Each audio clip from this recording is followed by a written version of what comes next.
What can we look forward to this week that may help drive things higher?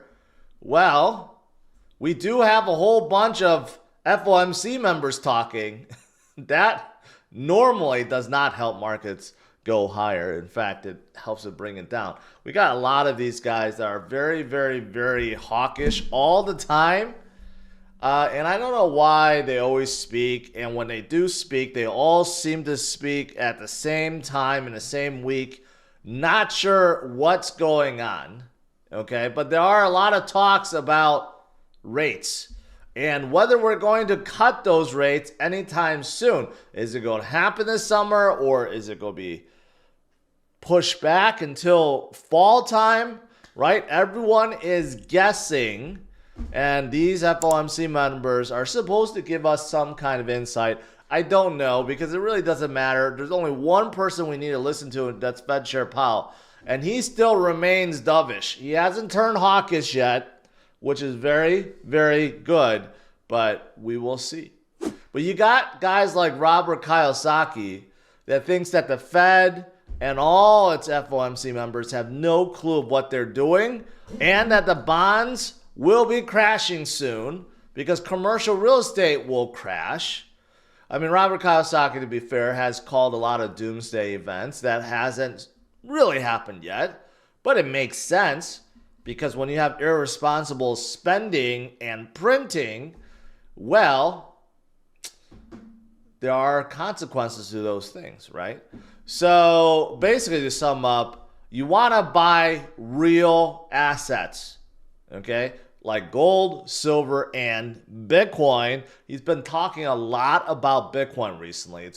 It's fascinating. He has always been the biggest gold and silver guy, and now he talks about Bitcoin all the freaking time. And others that may be preparing the same thing. For example, you have an entire country like Argentina. They're talking to El Salvador about Bitcoin. Obviously, President Bukele, he implemented a Bitcoin strategy for his country, and so far seems to have worked, buying a Bitcoin per day. Argentina, who suffers from hyperinflation, may be looking to get some advice on how to do so themselves, right? The Bitcoin strategy works.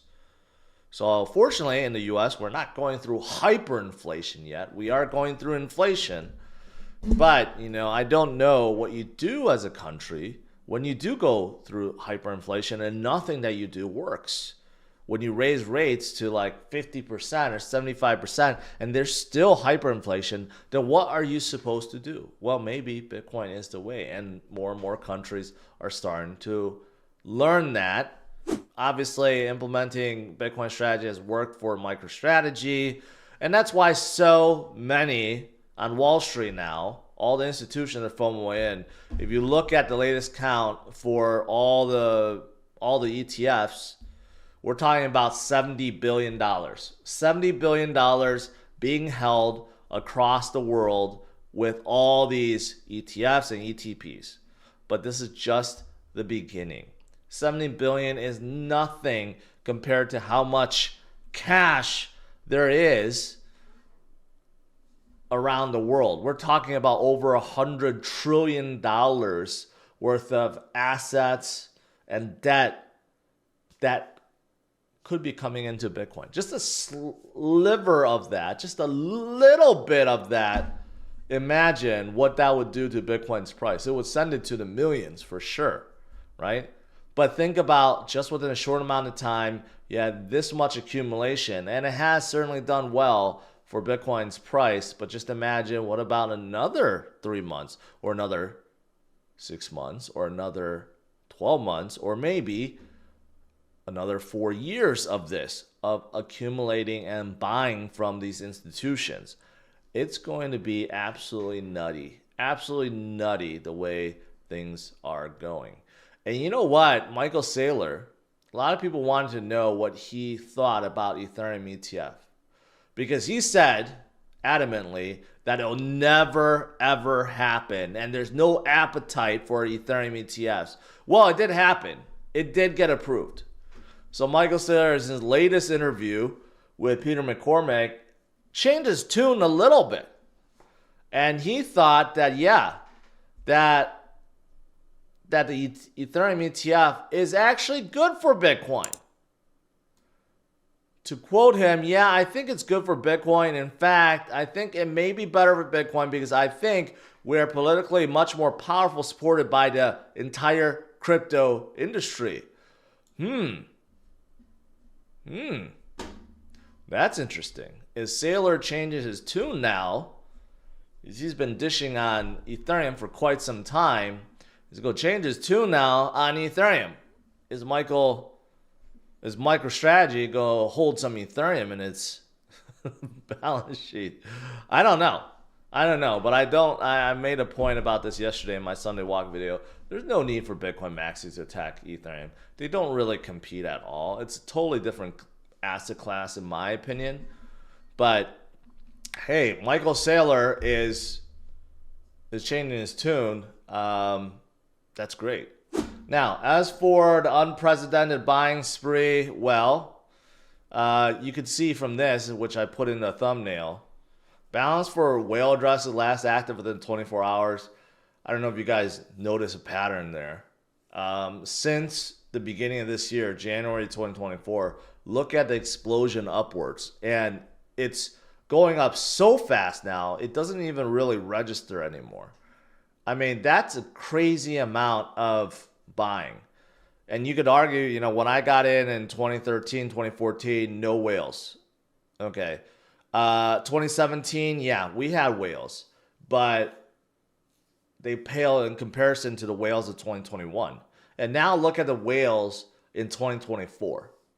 How that has 10x more than the whale count than January of 2020? Probably more than that. Okay, again, what are these whales doing? They're accumulating. They're just buying. They know what's coming, right? And they do not care about day-to-day, week-to-week volatility. They look at the longer, the bigger picture, okay? And that's what we should all be doing, is concentrating on what really matters. Bitcoin.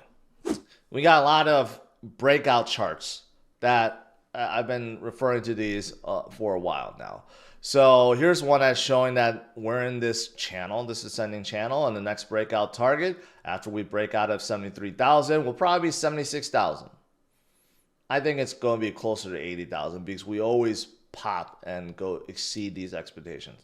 So that 80,000 is around the corner, right? But what happens after the 80,000? Well, if you look at the pattern that we're moving right now, it's so similar to 2017. When Bitcoin first broke out of its previous high of $1,000, we had a little bit of like a consolidation period, and then we just didn't stop from $1,000 to $20,000, right? So this time around, we're a little bit ahead of the game, broke all-time high before having an event, and we're kind of consolidating again, right there, consolidating, okay? And when we're ready, we're going to start making these next legs up really, really quickly. That's what always happens, and it will happen again.